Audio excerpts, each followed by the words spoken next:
저는 이렇게 생각합니다. 만약 우리 당이 가려는 그런 길 노선과 함께 하지 않는다면 왜 우리 당에 있을까 이렇게 저는 생각해요. 당이라는 건 정치 결사체인데 네. 의견이 다르면 충분히 우리가 토론할 수 있습니다. 그 합리적인 그런 토론과 외부에서 계속 당과 대통령을 공격하는 거는 예. 저는 별개의 문제다. 저는 이렇게 생각합니다.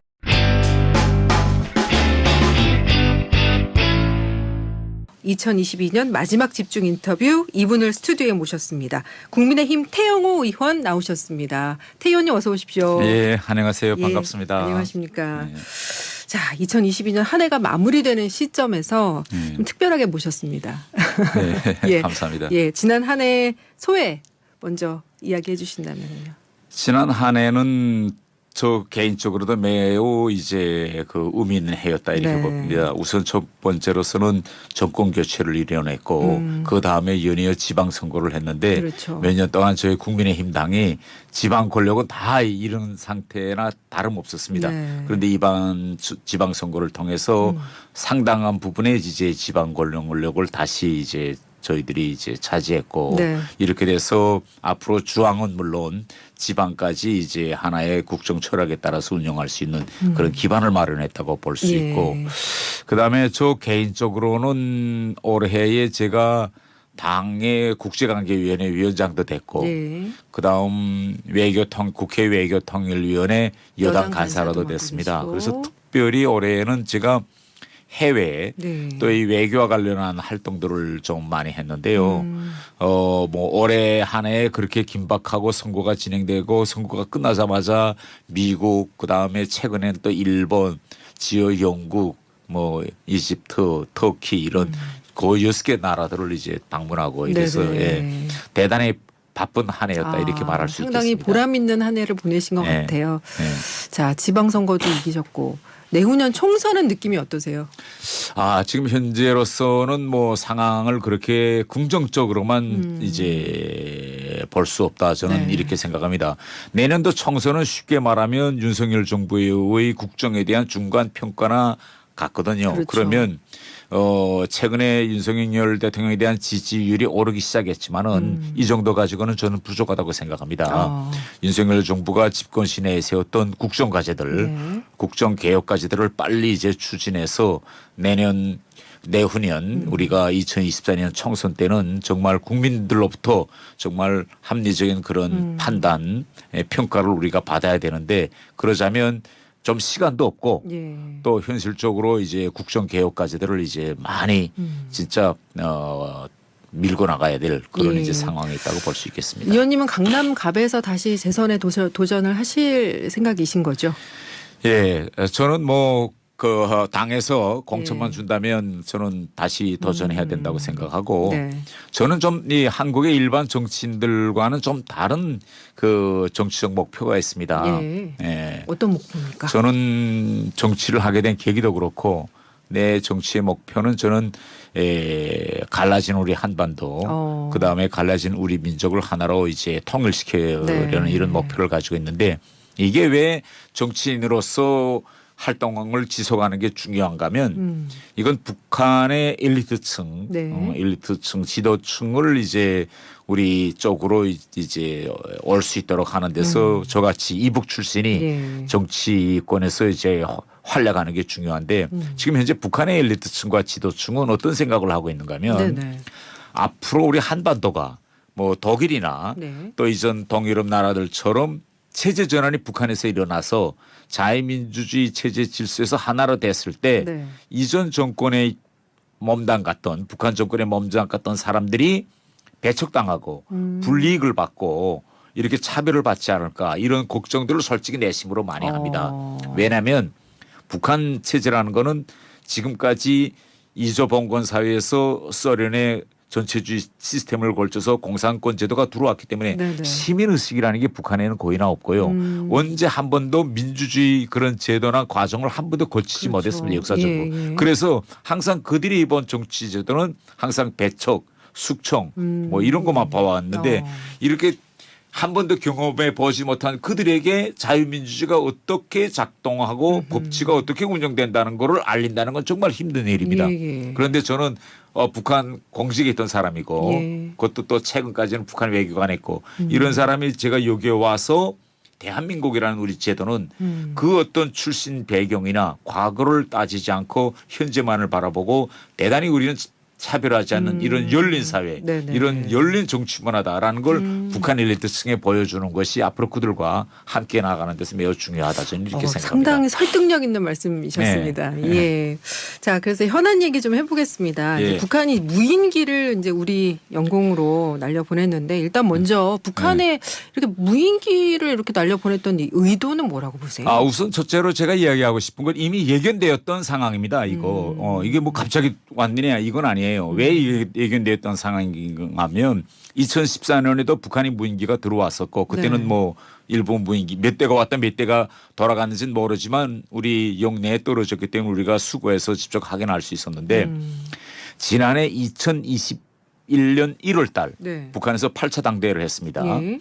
8차 당대에서 김정은이 향후 5년 내에 남한의 500km 종신 깊이까지 들여다보는 무인 정찰기를 만들어라 라고 과제를 제시했습니다. 네. 그러면 우리가 북한 체제 특성상 예. 김정은이라는 이런 최고 존엄이 이렇게 과제를 제시하면 그 추진 속도에서는 좀 차질이 있어서 뭐 5년 내로 해야 될 걸 뭐 7년, 8년 이렇게 한다고 하지만 그 길을 꼭 갈 겁니다. 네네. 그러면 어느 한때인가 북한은 이 저들이 지금 만들고 있는 무인기를 실험해야 되겠죠.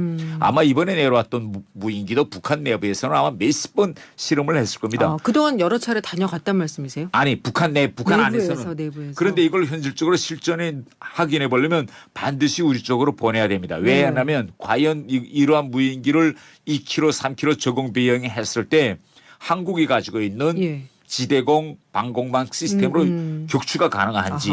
예. 그리고 또 무인기라는 거는 사람이 없어요. 그 안에서 모든 게 프로그램화 되어 있고 조종 장치로 되어 있는데 그렇죠. 우리가 가지고 있는 전파장애 죄명으로서 그 무인기를 외부에서 통제할 수 있는지 이런 걸 검증해 봐야만이 실전에 이제 도입할 수 있으니 반드시 우리 쪽에 한번 이렇게 보내봐서 한번 실험해 보는 거죠. 예, 그래서 이 북한의 무인기 도발은 저는 이건 예견했던 거고 앞으로도 이번엔 낮에 왔지만은 앞으로는 저는 저녁에도 보낼 수 있다고 생각해요. 그러면 저녁에 이번엔 우리가 식별했거든요. 들어오는 거를. 그럼 앞으로 북한이 저녁에 이렇게 프로그램화되어 있는 무인기를 우리 영공에 침입시켰을 때 과연 우리가 찾아낼 수 있을까 이런 점도 지금 현 시점에서 빨리 우리가 점검해 봐야 될 그런 부분입니다. 그러면 일단 북한이 한번 보내본 건데 우리 정부 대응이 많이 허술했잖아요. 네. 우습게 보이지 않았을까요?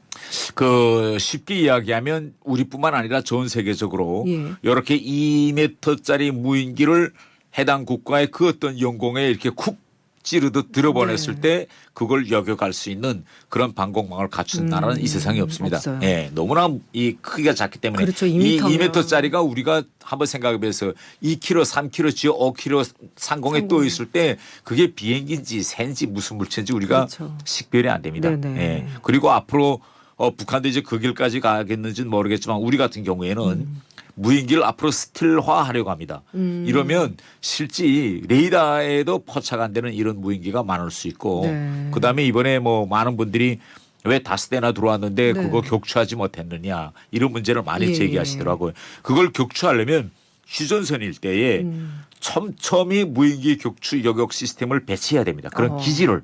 그런데 지금 현재 우리는 그게 되어 있지 않아요. 근데 되어 있지 않는 곳으로 무인기가 들어왔다 나간 겁니다.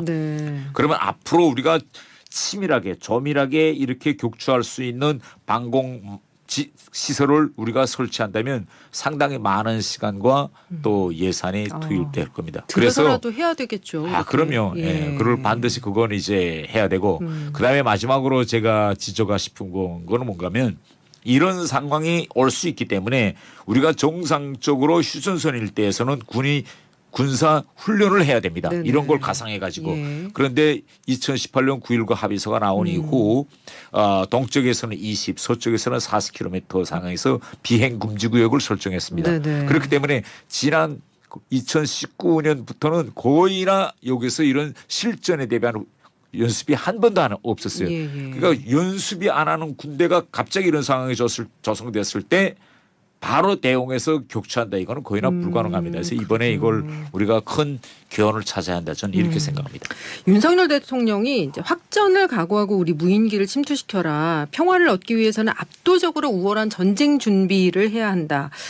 군 통수권자의 입에서 연일 전쟁이라는 단어가 언급이 되고 있어요. 네. 이 부분은 어떻게 생각하세요? 저는 윤석열 정부의 지금 대북 군사 대응 전략은 네. 비례 대응입니다.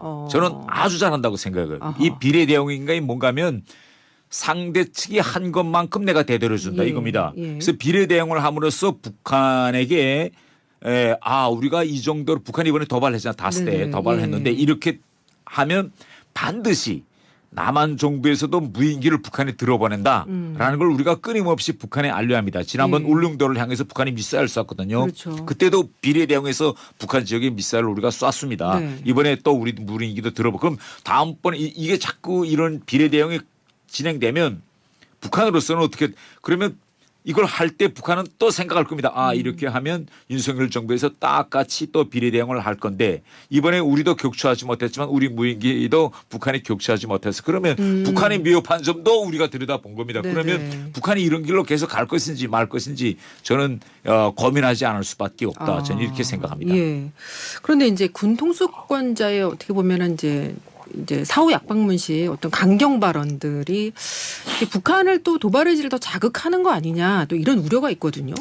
우리가 수십 년 동안의 남북 관계를 들여다보면요. 예. 우리가 오히려 강경하게 나갔을 때 북한이 무릎을 꿇고 대화하자고 나온 때가 더 많습니다. 네, 아시겠지만 우리 2015년에 목함 지뢰 사건이 있었죠. 네네. 그때 다 사람들이 전쟁이 일어난다고 했고 그때 북한은요 지금 정도가 아니라 준전시 상태를 선포하고 휴전선 일대 포 다 꺼냈습니다. 네네. 그때 박근혜 대통령이 해볼테면 해보자라고 우리도 강경하게 나갔고 바로 휴전선 일대에서 학성기 방송했습니다. 그런데 어떻게 나왔습니까 북한이 몇 시간 만에 대화하자고 했고 그래서 결국은 그런 이제 목함 지뢰 사건과 같은 이것도 평화적으로 위기를 넘겼거든요. 그래서 가장 강경한 거는 지금처럼 윤석열 정부가 돌지도 도하지도 말고 예. 딱 비례 대응하면 됩니다. 그렇군요.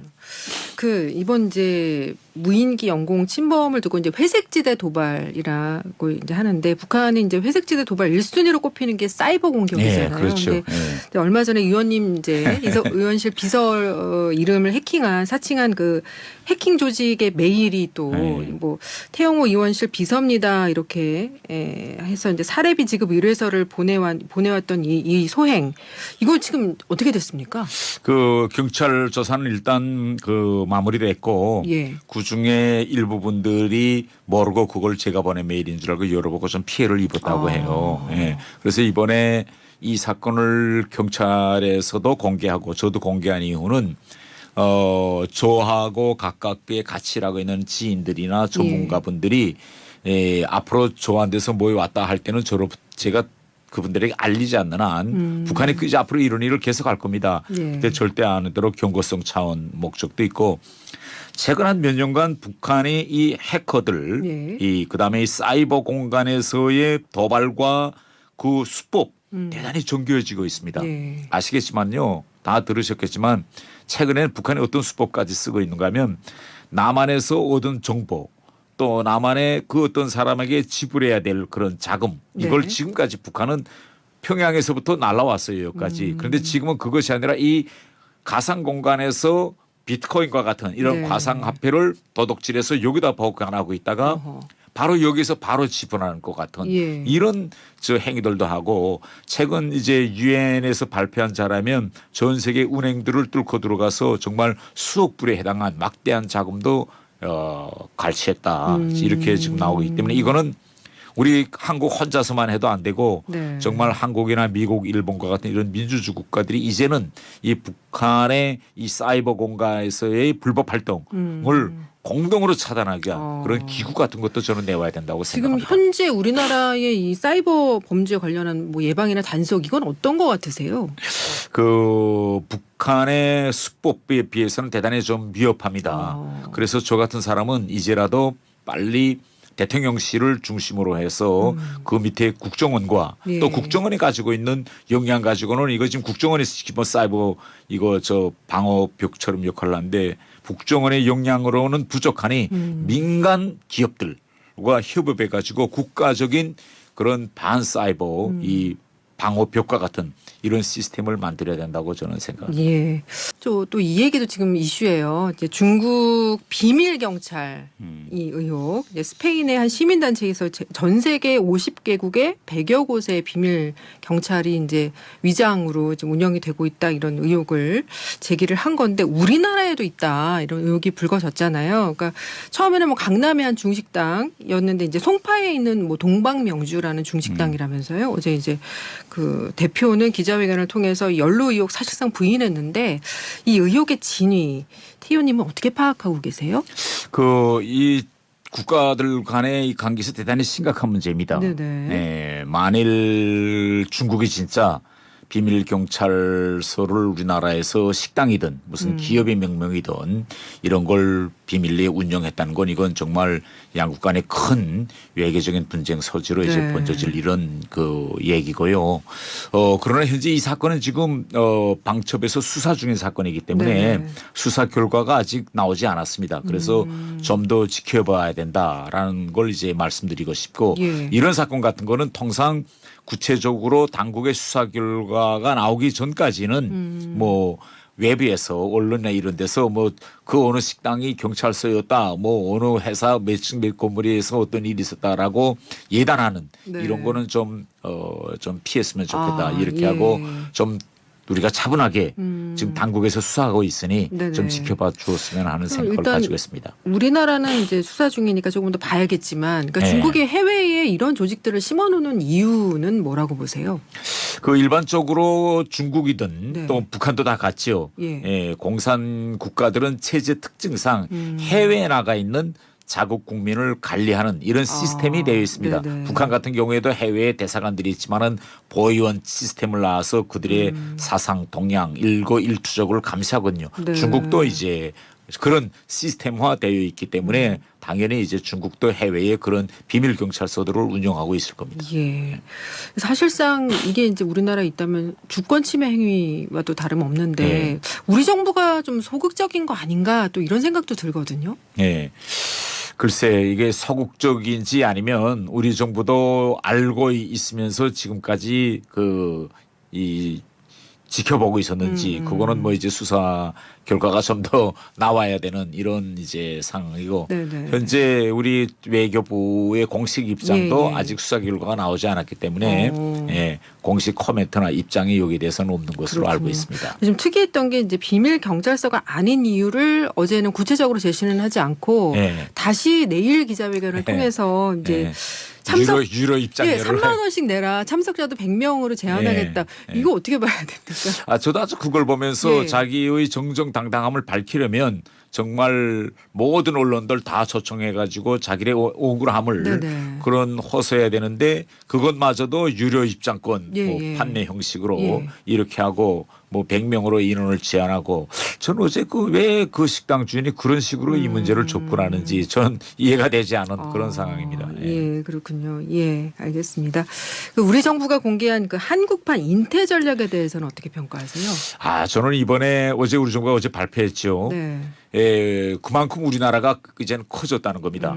국가가 외교에서 정책이란 말은 많이 했습니다. 네. 우리 태호 대통령 때 북방 정책, 문재인 대통령 때는 신남방 정책 이렇게 정책이라고 했지만은 이 전략이라는 표현을 쓰는 데는 과연 그런 전략을 이행할 수 있는 가장 중요한 건 돈이겠죠. 네네. 재원, 인력 이런 게 구비되어 있느냐 마느냐 이 문제가 가장 관건적인데 이번에 예. 대담하게 이번엔 전략이라는 표현을 썼고 네. 다음 두 번째로 우리가 의미를 들 것은 인도 태평양이라는 지역범위입니다. 우리 한번 이렇게 지도를 놓고 보면요. 인도 태평양 이렇게 하면 사실상 대한민국을 중심에 놓고 거의 전 세계를 아우른다. 그렇죠. 이렇게 이제 볼 수 있죠. 예, 예. 제가 얼마 전에 일본에 가서 일본 여야 의원들이 참가한 토론회에 참가했습니다. 네네. 토론회에 참가했는데 일본 국회의원들이 인태 전략에 대해서 물어보는 거예요. 어떤 거냐. 그래서 제가 뭐라고 말했는가 하면 이제 우리 대한민국도 이제 큰 나라이기 때문에 인도 태평양 전략이란 말을 이제는 과감히 이제는 우리가 입에 올릴 수 있는 이런 나라가 됐다라고 하는 일본 여야 의원들도 아 맞다. 당신의 이제 10위권 경제국 대국으로 들어섰으니 그런 인도 태평양이라는 그런 거대한 지역을 아우르는 네. 내 대한 외교 전략이 있어야 된다. 이렇게 이야기가 들어있어요. 그걸 영어로 다 하신 거잖아요. 영어 잘하시더라고요. 예, 확실히 그 영국에 또 공사로 계셔가지고 네. 예, 영어도 잘하시던데 예, 알겠습니다. 당 얘기 잠깐 좀 해보겠습니다. 지금 당의 가장 큰 이슈 이제 새 당 대표를 뽑는 전당대회인데요. 지금 당원 투표 100%로 이제 바꾼 것. 태현님 이런 과정들 지켜보시면서 어떻게 좀 생각이 드시나요? 저는 지금 현재 이번에 룰을 개정했거든요. 네. 저는 이 룰을 찬성했습니다. 왜냐하면 이 정당의 존재 이유는 바로 정권을 차지하고 당이 가지고 있는 가치와 철학대로 국정을 운영해서 국민들이 더 좋은 삶을 만들어주는 겁니다. 네네. 그렇기 때문에 가장 중요한 건 선거거든요. 그런데 정권을 차지하는 거고 지난번 대선 과정에 뭐 다 보셨겠지만은 대선을 마지막 날까지 정말 저 같은 사람은 정말 마음을 조이면서 갔어요. 대선 전 기간에 당대표와 대통령 후보 사이에 계속 이 마음이 맞지 않고 분란. 이거 선거에는 설사 마음이 맞지 않고 좀 견해가 다르다도 한 팀이 돼서 정말 팀 플레이 해야 되는 이런 상황에서도 이런 엇박자가 계속 난 데 대해서 대단히 좀 저는 안타깝게 생각했고 그 이후에 정권이 교체된 이후에도 계속 이런 현상은 저는 지속됐어요. 네네. 그리고 지금도 마찬가지입니다. 뭐 이번에 이렇게 룰을 개정하고 이렇게 되니 외곽에서도 우리 당에 지금 있는 일부 그런 인사들이 당에 대한 공격, 대통령에 대한 공격을 계속하거든요. 그러면 우리는 정권을 차지한 여당으로서는 이럴 때일수록 우리가 힘을 모아가지고 힘을 대통령에게 실어줘야 돼요. 그래서 우리 당이 가지고 있는 그런 국정 철학이 국정 운영에 투영되도록 해야 되는데 계속 내부에서 지금 이렇게 싸우고 있는 거죠. 이렇게 되면요. 결국은 정권도 빼앗기고 총선에서도 지게 됩니다. 그래서 당은 클럽이 아니에요. 당은 정치 결사체입니다. 그럼 당은 이 정치 결사체로서의 자기 사명과 역할을 수행할 수 있게 룰을 정해야 됩니다.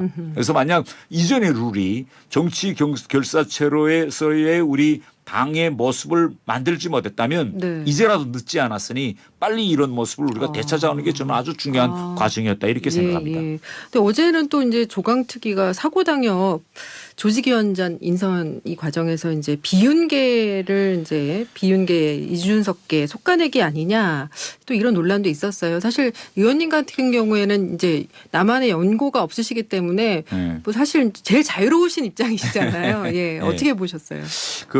뭐 일각에서는 그렇게도 평가하고 이번에 당협위원장 자리를 결국은 내놓으신 분들도 있거든요. 이런 분들 같은 경우에는 결국은 비윤계이기 때문에 쳐내지 않았느냐 이런 의문을 저는 제기할 수 있습니다. 그런데 저는 이렇게 생각해요.